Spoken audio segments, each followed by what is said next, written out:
Pueden sentarse, hermanos.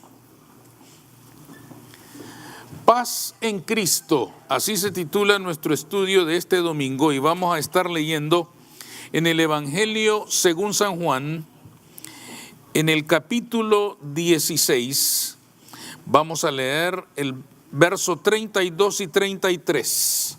San Juan capítulo 16, versos 32 y 33. Amén. Dice así, hermanos, en esa escritura: He aquí la hora viene, y ha venido ya, en que seréis esparcidos cada uno por su lado, y me dejaréis solo. Mas no estoy solo, porque el Padre está conmigo. Estas cosas os he hablado, para que en mí tengáis paz.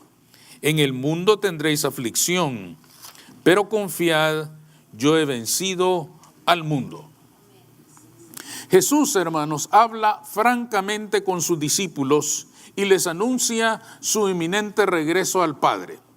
Les hace saber que su partida está pronta, que será llevado a la cruz y que irremediablemente morirá en aquel martirio. Estas eran cosas para nada agradables de tratar de parte de Jesús con sus discípulos. No era un tema que a nadie le gustara. No era un asunto del que hubiera entusiasmo para hablar de él. Sin embargo, los discípulos debían saber la verdad. Debían saber qué es lo que les esperaba. Debían saber que las consecuencias de la crucifixión de Jesús les alcanzarían a ellos como nos alcanzarían a todos. Les haría saber que la vida futura les deparaba circunstancias muy difíciles, circunstancias muy adversas, momentos angustiosos y pruebas muy duras. Todo sería parte de su realidad, todo sería parte de su vida. La sinceridad de Cristo en este pasaje, hermanos, presenta un marcado contraste con algunos movimientos cristianos evangélicos modernos que anuncian un evangelio en el cual solo hay bendición, en el cual solo hay bienaventuranza, en el cual solo hay cosas buenas, y ni siquiera se asoman los problemas o las dificultades. Ese evangelio es una gran contradicción porque la vida misma no es así. Quisiéramos que fuera así. Quisiéramos que en la vida no hubieran problemas, pero la realidad cotidiana nos hace chocar con la verdad. En la vida tenemos momentos muy felices y también tenemos momentos difíciles. La vida es así.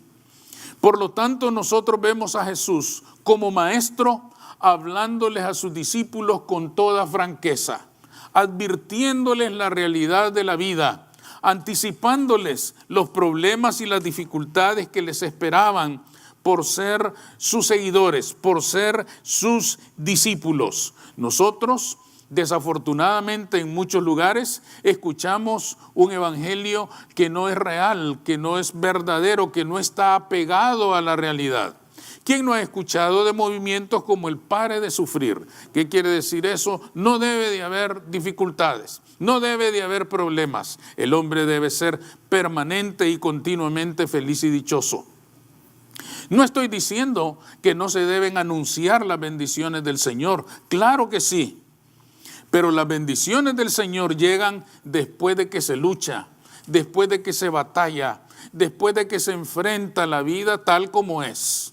Jesús no iba a engañar a sus discípulos. Al contrario, con toda franqueza les advierte: en el mundo tendréis aflicción, pero confiad, yo he vencido al mundo. Él no trató de ocultar la realidad que les esperaba a sus discípulos. Él mismo había sido un ejemplo de lo que les esperaba.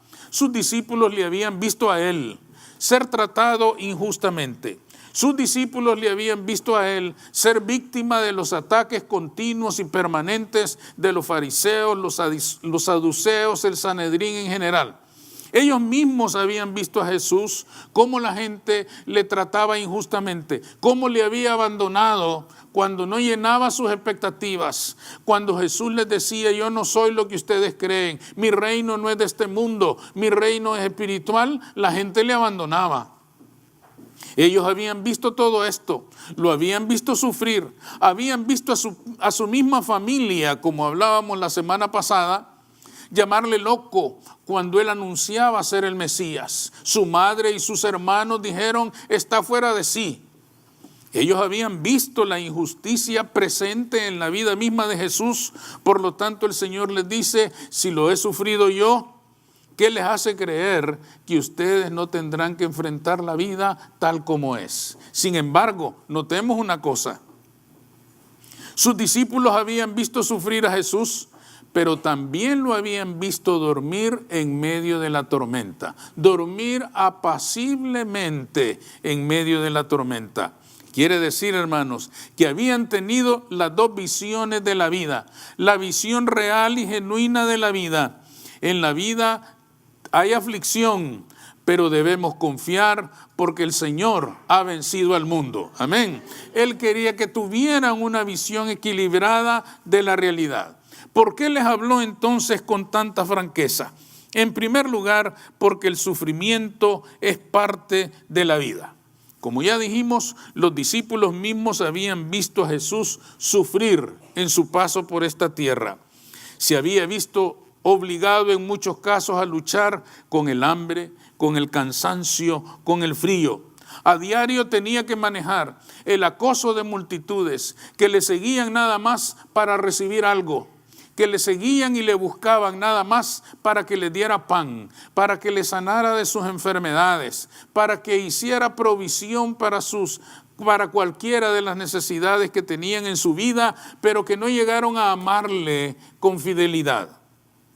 Además de esto, debió lidiar continuamente con los cuestionamientos, las sospechas y las agresiones de muchos movimientos religiosos que le miraron a él como una amenaza a su posición de autoridad.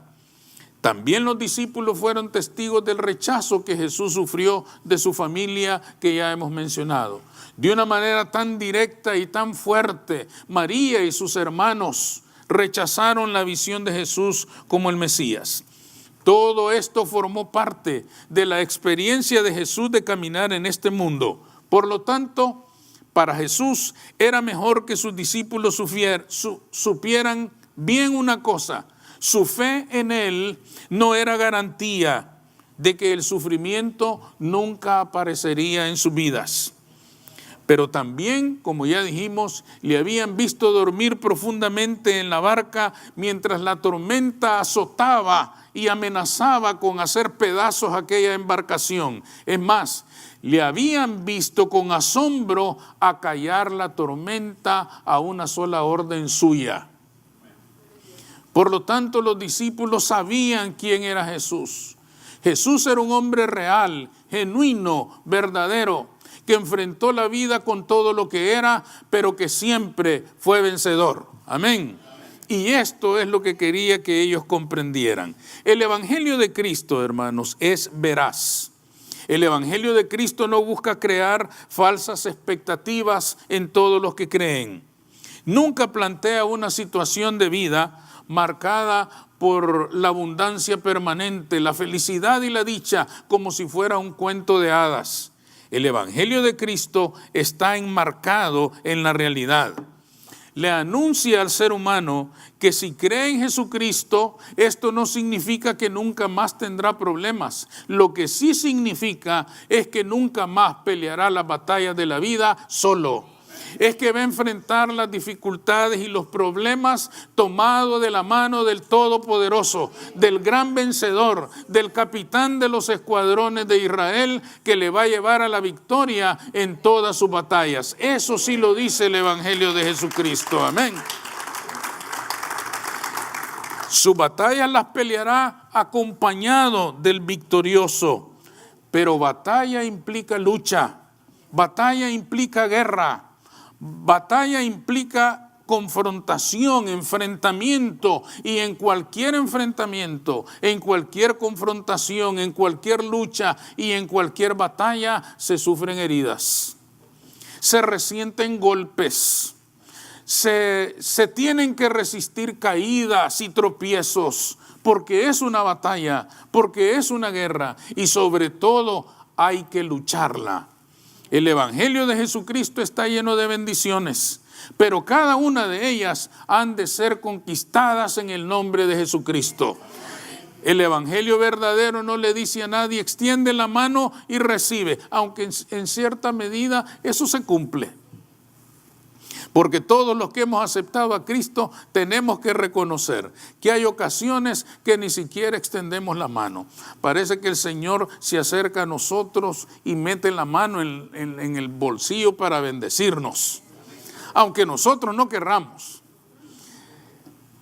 Pero también es cierto que de repente podemos tener un momento difícil, podemos tener una prueba, podemos tener la adversidad, se puede hacer presente, y entonces llega la hora de la lucha, entonces llega la hora de la batalla, y ese es el momento glorioso del Evangelio. Esta es la promesa gloriosa del Evangelio. Cuando llegue el momento del enfrentamiento, nunca estaremos solos. Cuando la tormenta esté sacudiendo la barca de nuestra vida, el Maestro reposará tranquilo, porque Él es el Todopoderoso, el principio y el fin, el Alfa y la Omega, el que todo lo sabe y todo lo puede y está de nuestro lado. Amén. Esto sí lo dice el Evangelio. Esto sí lo promete el Evangelio. Esto sí es nuestro en el nombre de Cristo Jesús. En segundo lugar, el Señor habla de esa manera porque quería ofrecerles la clave de la paz en medio de la dificultad.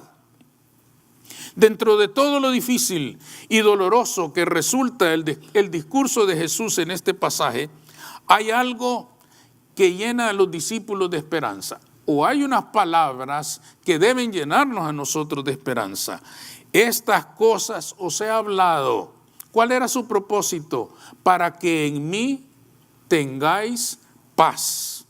Estas palabras son claves en este tema, porque esto revela el propósito que tuvo Jesús para hablarles a los discípulos de esta manera. Estas cosas os he hablado para que en mí tengáis paz. El Señor estaba afirmando que gran parte del sufrimiento en tiempo de la aflicción no procedería de la situación misma, sino de la manera como ellos reaccionaran. Y esto es una gran verdad.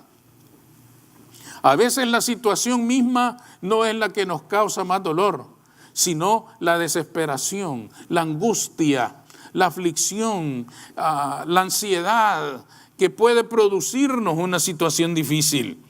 Nuestra reacción frecuentemente es negativa cuando aparecen los problemas.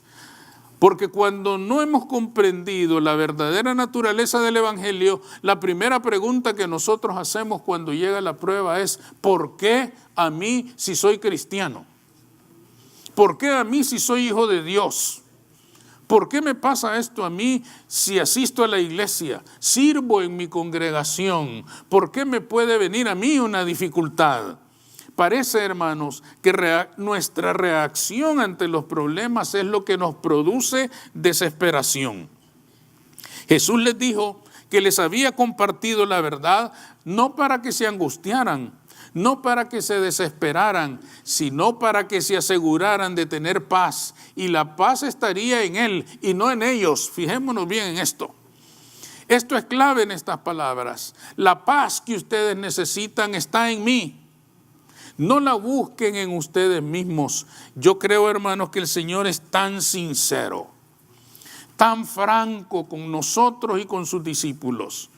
Porque lógicamente les dice, ¿quién puede tener paz en sí mismo cuando está afligido? ¿Quién puede tener paz en sí mismo cuando está en medio de una prueba? Nadie puede decir, no, yo estoy tranquilo, hermano, no se preocupe. La casa se está cayendo, pero yo estoy tranquilo. Yo creo que eso sería totalmente irracional. No está hablando el Señor de esto. Lo que Él está diciendo es, en medio de la dificultad pueden tener paz si la encuentran en mí. Si la buscan en ustedes, no la van a encontrar. La paz que necesitan en medio de la dificultad está en mí, para que en mí tengáis paz. No es entonces que están libres de las dificultades, los contratiempos o los sufrimientos, sino que en medio de las más feroces tormentas experimentan una paz, tal como dijo Jesús, que sobrepasa todo entendimiento. Cristo les hizo notar, sin embargo, que esa paz no estaría en ellos, sino en Él. Esa paz no sería producto de una disciplina personal, ni del cumplimiento de una serie de requisitos religiosos, ni de una decisión que habían tomado en el pasado de seguir a Jesús. La paz estaba en la persona de Cristo y solamente tendrían acceso a esa paz si estuvieran en comunión con Él. Lo que Jesús les quería decir a sus discípulos es: la clave está en la comunión que tengan conmigo. Pero si nosotros nos olvidamos de Jesús y nos volvemos a cortar de Él hasta el día que tenemos un problema, la comunión difícilmente la encontraremos y nos va a producir paz. Jesús está hablando de una comunión constante. ¿Cómo reaccionamos nosotros a las dificultades? Depende de qué tan cerca o tan lejos estemos del Señor. Cuando los discípulos se desesperaron en medio de la tormenta, ¿se acuerdan de la tormenta? El Señor estaba dormido y ellos lo sacuden y le dicen: tú te duermes y nosotros nos estamos muriendo. Le reclaman enojados. ¿Cómo se te ocurre dormirte a esta hora si nos vamos a ahogar todos y nos vamos a morir? ¿Y qué les contesta el Señor? Hombres de poca fe, ¿por qué dudasteis? ¿Por qué les hace esta exhortación tan fuerte Jesús? Yo, si hubiera sido los discípulos, quizás hubiera hecho eso o más. Yo le hubiera echado agua encima para que se despertara. Levántate, nos vamos a morir. El Señor les dice: hombres de poca fe, ¿por qué dudasteis? ¿Por qué les hace este reclamo? Yo creo que el Señor Jesús les quería decir: ustedes ya me conocen, saben que soy Dios. Por lo tanto, aunque mi cuerpo estuviera dormido, ustedes debían confiar, porque yo soy el Todopoderoso. No importa en qué condición estaba mi humanidad física, mi ser eterno seguía siendo Señor y soberano de toda la naturaleza.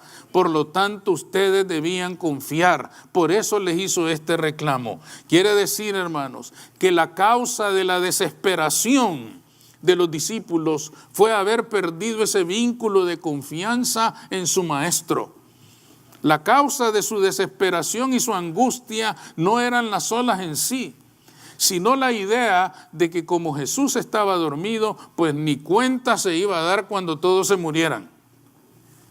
Y eso era reducirlo a él a un hombre común y corriente. Eso era quitarle a él su esencia divina y eterna, que es el Todopoderoso. Les reprochó su falta de fe, y ese reproche válido por cuanto la falta de fe era producto de que habían perdido la comunión con Él. Este punto es importante, hermanos, porque todos nosotros sabemos que aunque ellos eran discípulos del Señor, no quiere decir que estaban siempre en plena comunión con Él. ¿Se acuerdan en Getsemaní? El Señor les rogó, particularmente a Pedro: oren conmigo, porque estoy triste hasta la muerte. Y se durmieron.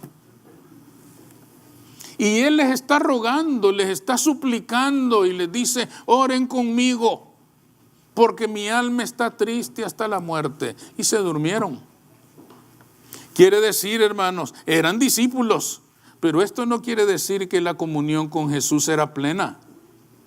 Es más, esta falta de comunión, fíjense qué interesante es esto, esta falta de comunión que se mira en Getsemaní, acuérdense que esa noche van a arrestar a Jesús, y por falta de comunión Más tarde ese día, esa noche, ese amanecer, a Pedro le dice una mujer allá en el palacio, tú andabas con Jesús, y él dice, ni lo conozco yo a ese hombre.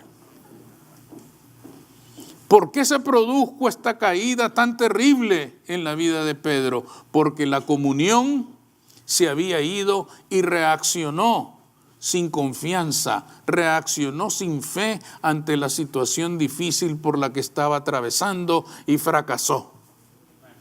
Es por esto que Jesús les dice a los discípulos, para que en mí tengáis paz. La comunión con Él, hermanos, es lo que nos va a dar paz en medio de la tormenta. No busquemos la paz en nosotros cuando estemos afligidos, porque estamos afligidos. Esto sería como buscar paz cuando nuestro adolescente nos desespera y nos dan ganas de matarlo. Y alguien le dice, tenga paz, hermano. ¿Cómo voy a tener paz? Mire lo que ha hecho. La paz no la vamos a encontrar en nosotros, la vamos a encontrar en la comunión con Cristo. En Él tendremos paz.